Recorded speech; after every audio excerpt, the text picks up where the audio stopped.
30대 여성이 접종 닷새 만에 숨졌다는 소식을 며칠 전에 듣게 되었습니다.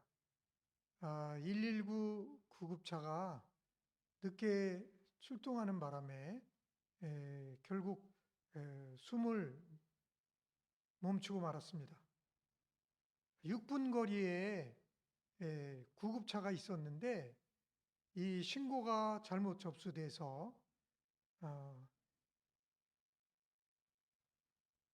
강북구로 접수돼서 출동이 되어야 될 이 구급차가 영등포구로 접수되어서 이것을 잘못 접수된 것을 수정하고 바로 잡아서 다시 연락해 갖고 출동시키고 하는 사이에 24분이 흘러버렸대요.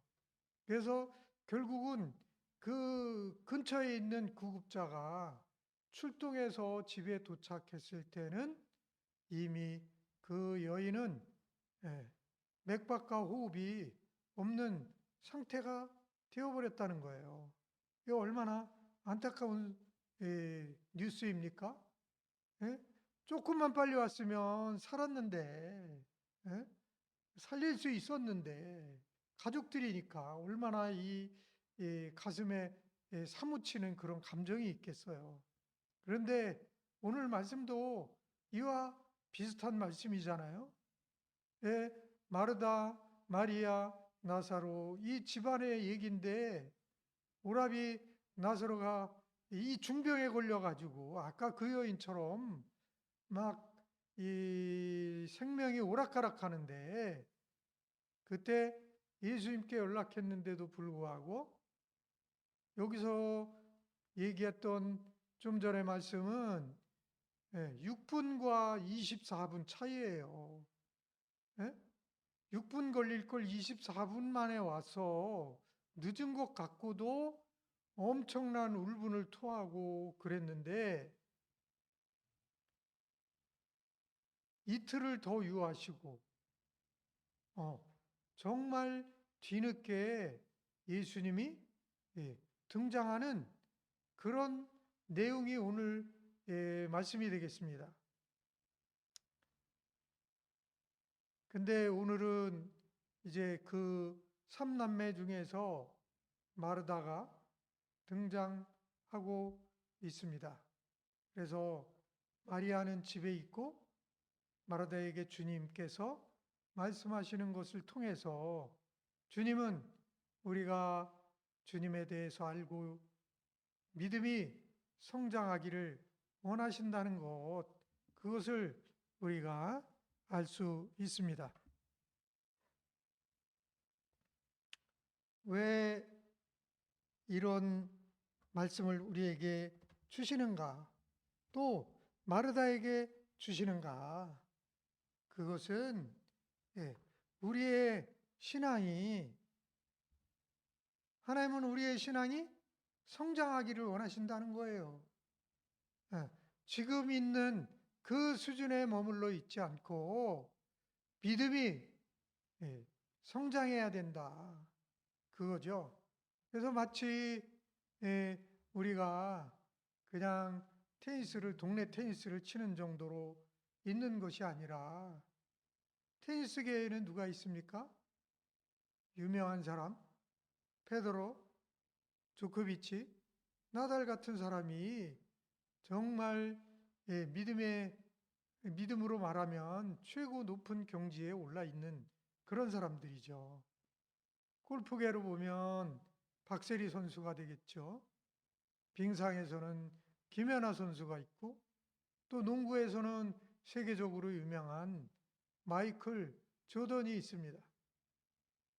축구로 말하면 손흥민 선수 이런 정도로 주님은 우리가 그런 프로급으로 믿음이 이렇게 성장하기를 바라신다는 거예요.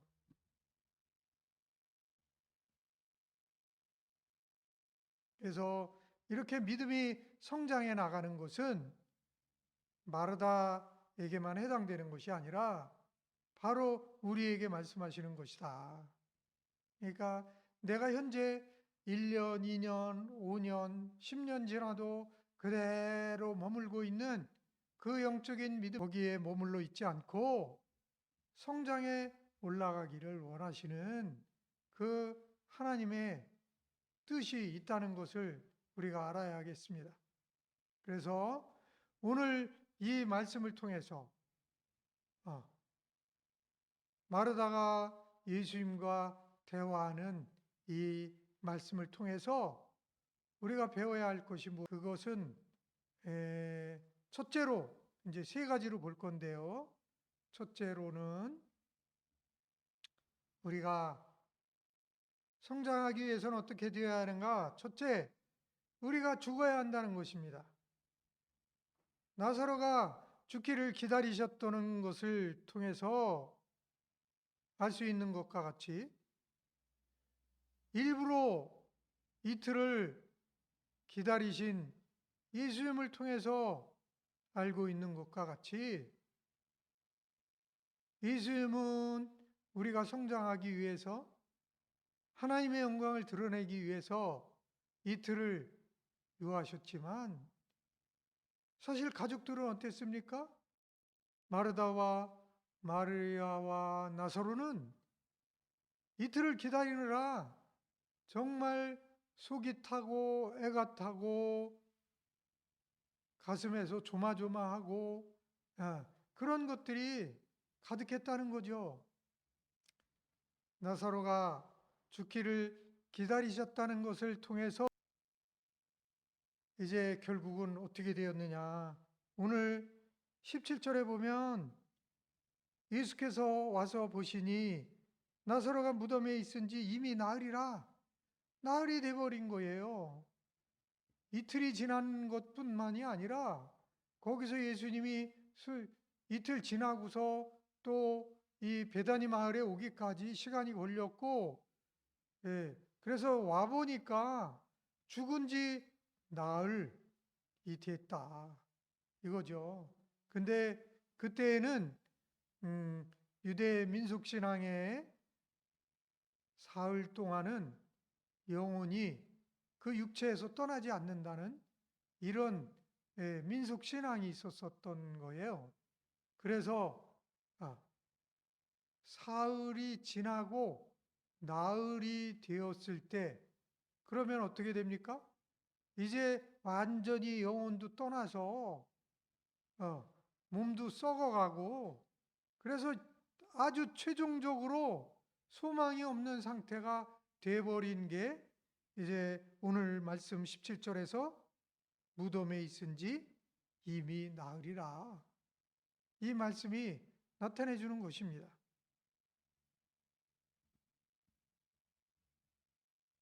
이것은 거꾸로 얘기하면 하나님께서 자기의 영광을 나타내시고 또 제자들로 하여금 예수님이 생명을 주관하시는 하나님의 아들이심을 믿게 하시기에 아주 적합한 환경이 되었다는 거예요. 거꾸로 말하면 아주 죽은 지 나흘이 되어 버렸기 때문에 소망이 아주 다 끊어져 버렸기 때문에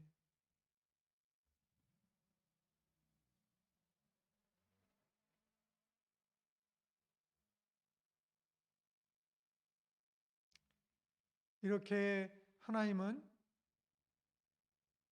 우리를 이틀을 더 유하시면서 또 나사로가 무덤에 묻힌 지 나흘이 되게 하는 방법을 통해서 우리에게 역사하고 계십니다.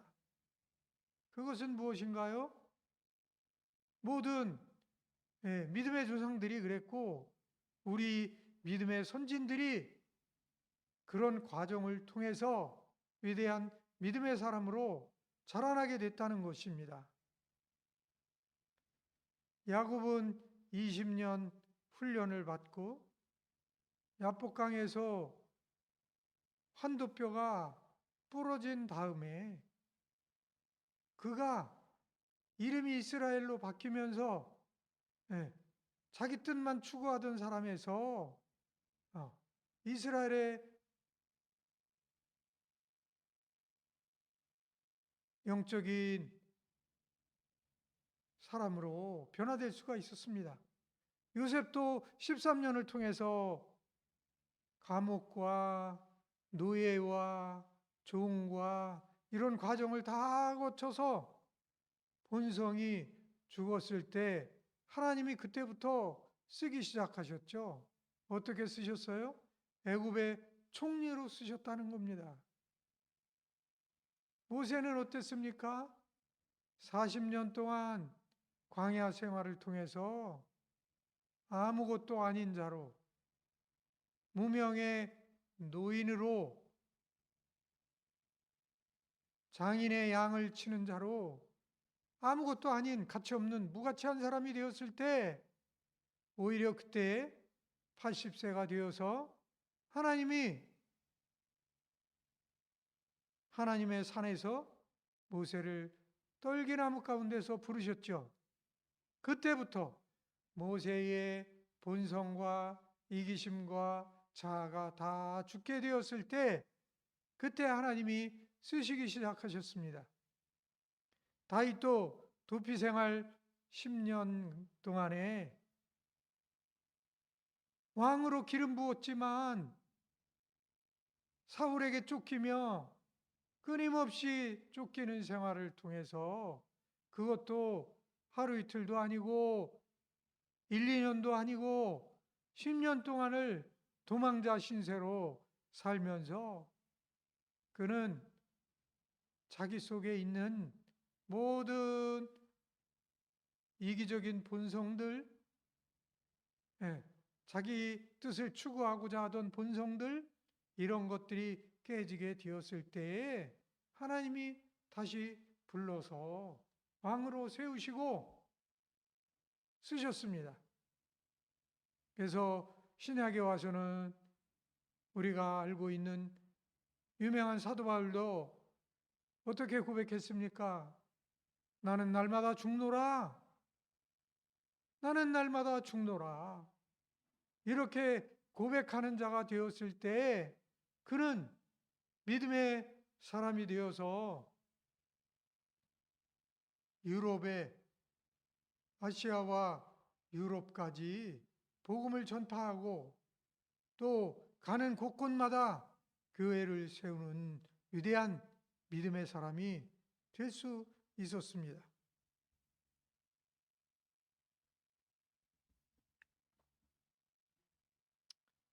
우리가 죽어야 한다는 것, 그것은 무엇일까요? 우리의 본성과 자아가 죽어야 한다는 것이죠. 자아가 죽지 않으면 어떻게 될까요? 우리는 하나님의 영광을 가리우고 하나님을 자기 욕심대로 이용하고 하나님을 자기 편한 대로 섬기는 그런 양다리 걸친 세상과 하나님 사이에서 양다리 걸치고 가는 타락하고 이중적인 그런 사람이 될 수밖에 없습니다. 그러면 거룩과 멀어지고 세상과 타협하며 살게 되는 그런 사람이 되는 것입니다. 그러면 죽는다. 죽는다는 것은 구체적으로 무엇을 말하는가? 제가 요즘에 다니엘 기도의 시즌이잖아요. 그래서 제가 지난 3일째 그 간증자로 나왔던 장진숙 작곡가의 간증의 은혜를 받았습니다. 그가 하는 간증 중에서 하나님이 말씀하셨던 것이 하나님 내가 시간에 10분의 1을 아니면 10분의 1을 들여서 봉사하겠습니다. 하나님의 일에 이렇게 하나님께 기도했을 때 얘야 너의 시간이 모두 내 것이다. 이렇게 하나님이 말씀하시는 것을 듣고 자기의 모든 시간이 하나님 것임을 깨달았다. 그리고 하나님, 내 시간 모두를 하나님께 드리기로 그렇게 했다는 거죠. 그리고 계획도 내가 세운 계획, 이렇게 살고자 하고 이렇게 해서 이런 일을 하고자 하고 하는 그런 계획도 하나님 것이었다는 거죠. 그것이. 그래서 하나님께 드리게 되었다. 내 시간의 주권자가 하나님이시고 내 계획의 주권자가 하나님이신 것을 깨닫고 하나님께 다 온전히 산제물로 드리는 그런 고백을 하는 것을 보게 되었습니다. 자아가 죽는다는 것, 내가 죽는다는 것, 그것은 바로 구체적으로 얘기하면 이런 것이 된다는 것이죠. 구체적으로. 그것이 야곱도 요셉도 다윗도 모세도 사도 바울도 다 이런 사람들이었다는 거죠. 예. 우리가 이렇게 변화된 사람으로 자라나야 되겠습니다. 두 번째로 우리가 성장하기 위해서는 어떻게 되어야 하는가? 그것은 서운한 마음, 한계적인 믿음을 벗어버려야 한다는 것입니다. 오늘 예수님이 늦게 오신 것을 보고 마르다가 무엇이라고 말했습니까? 21절에 보면 마르다가 예수께 여짜오되 주께서 여기 계셨더라면 내 오라비가 죽지 아니하였겠나이다. 주님 좀 일찍 오시죠. 오시려면 왜 이렇게 늦게 와갖고 아무 소용이 없게 만들으셨습니까? 이렇게 말하고 있는 것이죠. 원망 섞인 말이죠. 서운한 말이죠. 하나님 앞에 서운한 마음이 들고 섭섭하고 약간 불평적인 것이 나오는 거 아니겠습니까?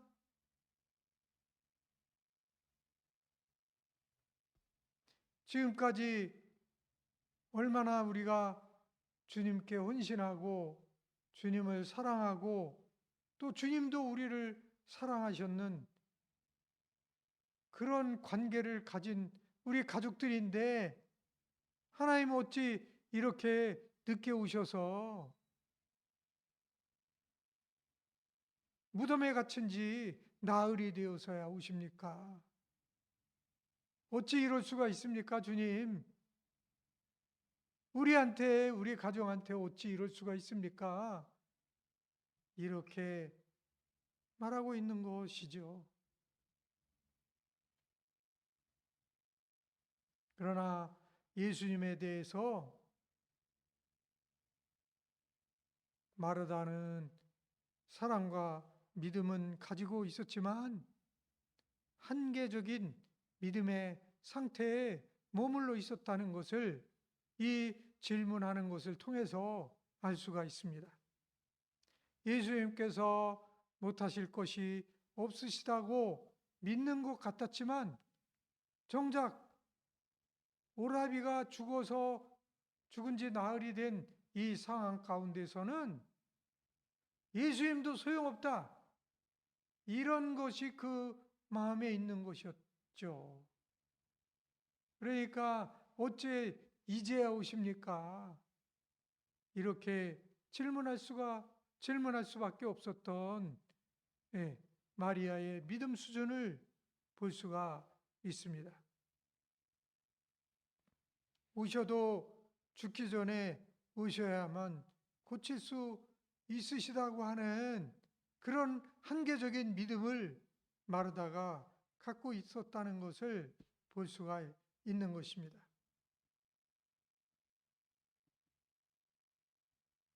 그런데 마르다만 이런 믿음을 갖고 있을까요? 우리도 사실은 이런 믿음을 갖고 있는 것 아닙니까? 예수님을 믿는다고 하지만 이런 한계에 머물러 있는 믿음이 아닙니까? 믿기는 믿지만 구체적인 사건이 닥쳐오면 다시 하나님도 하실 수 없다는 것, 그것에 멈춰서 포기하고 있지는 않습니까? 내 구체적인 사건에서 이루실 역사를 기대하는 믿음이 없어져 버리고 여기는 하나님도 할 수 없어. 이렇게 될 때 우리가 어떻게 됩니까? 네. 그때는 믿음이 없으면 기도도 하지 못하죠. 아, 이미 끝났어. 우리 오라버니는 죽었어. 무덤에 이미 묻어버린 지 나흘이 되었어. 예수님이 오셨지만 구할 것도 없어.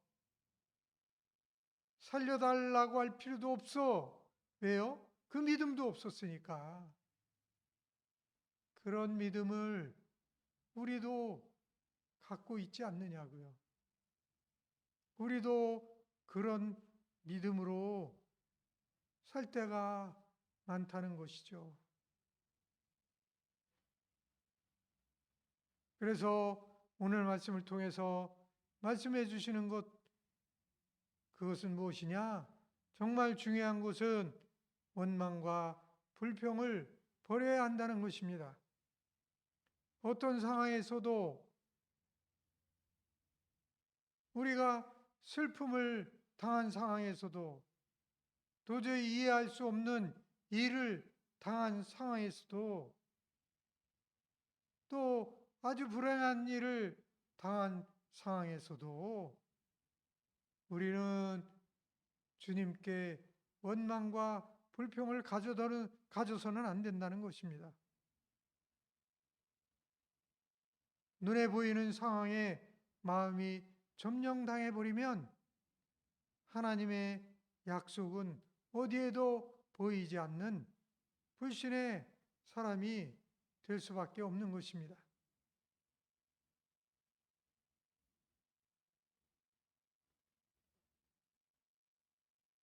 그러므로 우리는 어떤 상황이 올지라도 그 원망의 마음을 복종시키고 하나님의 선하심을 굳게 붙들어야 할 것입니다. 하나님께서 어떤 시련을 허락하신 것은 근본적으로 하나님이 허락하셔서 그 일이 생긴 것임을 깨닫고 하나님을 끝까지 신뢰해야 하겠습니다. 구체적인 예로 성경상에서 들어보자면 이스라엘 백성이 홍해를 건너왔는데도 불구하고 어땠습니까? 광야에서 끊임없이 원망과 불평을 해댔지요. 먹을 것을 달라, 물을 달라, 만나를 주니까 또 고기를 달라. 예, 끊임없이 모세를 향해서 원망과 불평을 했습니다. 왜 애굽에서 그냥 내비두지 우리를 이 광야로 끌고 나와서 고생을 시키느냐? 불평할 때가 많았습니다. 그럴 때 이스라엘 백성이 결국 어떻게 되었습니까? 홍해를 건너 나왔던 그 세대는 그 광야에서 다 죽어버렸어요.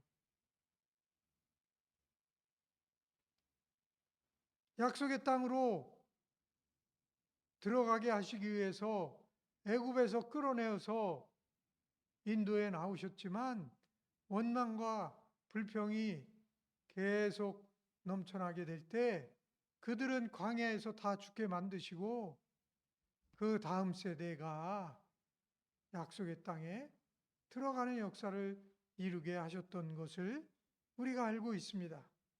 이와 같이 하나님의 선하신 주권과 하나님의 인도하심을 믿는 것이 중요하다는 것을 우리가 잘 알아야 하겠습니다. 세 번째로 우리 믿음이 성장하기 위해서 우리가 세 번째로 해야 할 것은 무엇입니까?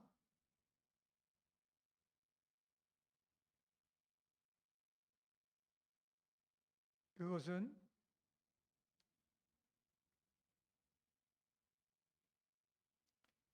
부활이요 생명이신 예수님을 믿는 것입니다. 25절, 26절에 보면 예수께서 이르시되 나는 부활이요 생명이니 나를 믿는 자는 죽어도 살겠고 무릇 살아서 나를 믿는 자는 영원히 죽지 아니하리니 이것을 내가 믿느냐? 이렇게 말씀하고 계십니다. 이것은 요한복음에 계속 나오는 지난번에 설교에서도 말씀드렸던 것처럼 나는 누구누구다 라고 예수님이 그 자신을 표현하셨던 그런 방법으로 이제 표현하는 것이죠. 나는 부활이요 생명이다. 이렇게 말씀하고 계십니다. 예수님의 자기 선언의 말씀이십니다.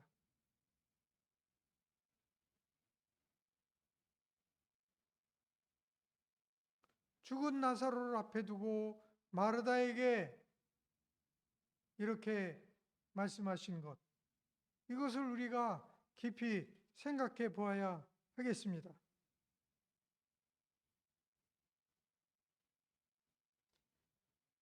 나는 부활이요 생명이니 나를 믿는 자는 죽어도 살겠고 무릇 살아서 나를 믿는 자는 영원히 죽지 아니하리니 이것을 네가 믿느냐?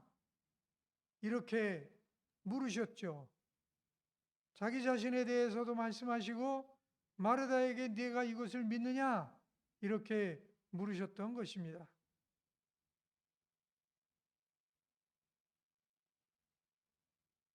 26절에 보면 무릇 살아서 나를 믿는 자는 영원히 죽지 아니하리니 이것을 네가 믿느냐? 이게 무슨 뜻인가요? 계속 죽지 않는다니, 영원히 죽지 않는다. 이것을 내가 믿느냐? 이것이 무엇을 말씀하십니까?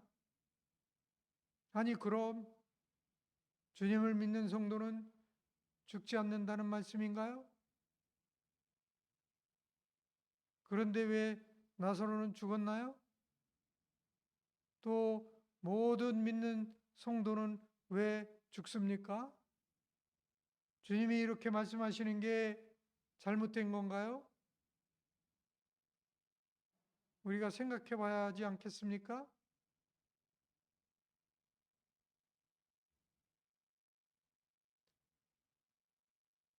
그것은 무엇을 말하는가? 주님이 영원히 죽지 않는다고 하신 말씀의 뜻은 성도가 영생을 누리게 될 것을 가리키는 것입니다. 영생은 하나님의 생명과 함께하는 삶을 의미하는 것이죠. 즉, 영생이란 육체적인 생명이 영원히 살아남는 것을 가리키는 것이 아니라 우리 영혼이 하나님과 영원히 함께 사는 것을 가리키는 것입니다. 그러므로 주님을 구주로 영접하고 죄사함을 받고 거듭난 성도는 현재 이 땅에서도 하나님과 함께 사는 영생을 누리고 있는 것입니다. 지금 이미 영생을 누리고 있는 거예요. 그렇다면 왜 성도는 죽음을 당해야 하나?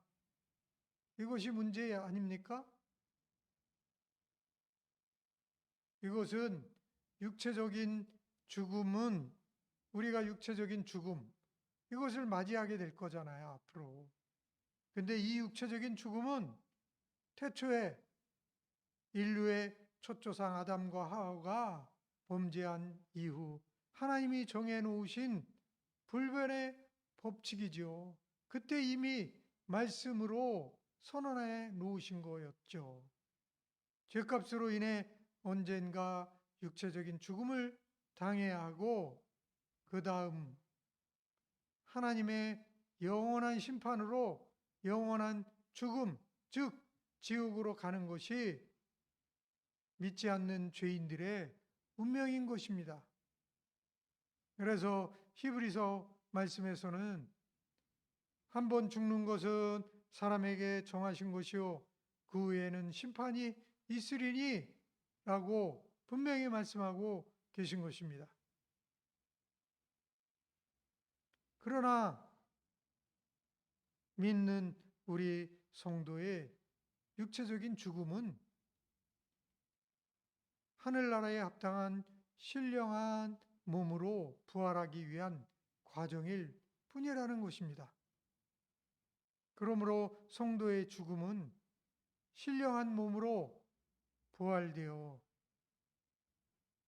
천국의 삶을 살기 위한 과정이고 휴식인 것입니다. 그래서 주님은 11절에서 나사렛의 죽음을 잠자는 것으로 그렇게 말씀하셨습니다. 어떻습니까? 이런 영생이 있기에 성도에겐 죽음이 없다는 것입니다. 육체적으로 죽어도 하나님의 생명과 단절되지 않으니 영원히 죽지 않는다고 주님은 선언하신 것입니다. 중요한 것은 이 진리를 믿느냐 하는 것입니다. 이것을 내가 믿느냐? 마르다에게 물으셨던 것처럼 이것을 믿느냐? 우리에게 묻고 계신 거죠. 그래서 마르다는 27절에 내가 믿나이다 라고 고백하고 있는 것을 볼 수 있습니다. 영생은 구주 되신 그리스도의 생명의 권능과 그 언약을 믿음으로 얻는 것입니다. 이 사실을 믿으십니까? 그렇다면 현재부터 영원히 죽음을 보지 않고 영생을 누리는 성도들이 될 것입니다. 우리가 나중에 더 시간이 흘러서 육체는 죽어서 소멸될지라도 이는 멸망을 의미하는 것이 아니라 육적인 몸을 벗고 영생에 들어가는 것이죠. 마지막 때에는 부활을 얻게 된다는 영광스러운 예수님의 선언을 라는 것을 알 수 있습니다. 수많은 사람들이 절망으로 받아들이고 두려워하는 죽음이 예수님 안에 있는 자들에게는 지평선상의 한 문에 불과한 것입니다. 문을 열고 죽음을 통과해서 영생의 세계로 들어가는 거죠. 예수님께서는 부활과 생명이 되시기에 그분 안에 있는 자들에게는 죽음은 더 이상 두려운 존재가 아니며 절망의 어두움도 아니라는 것이고 오히려 새로운 삶의 시작인 것이라는 것을 우리가 알 수 있습니다.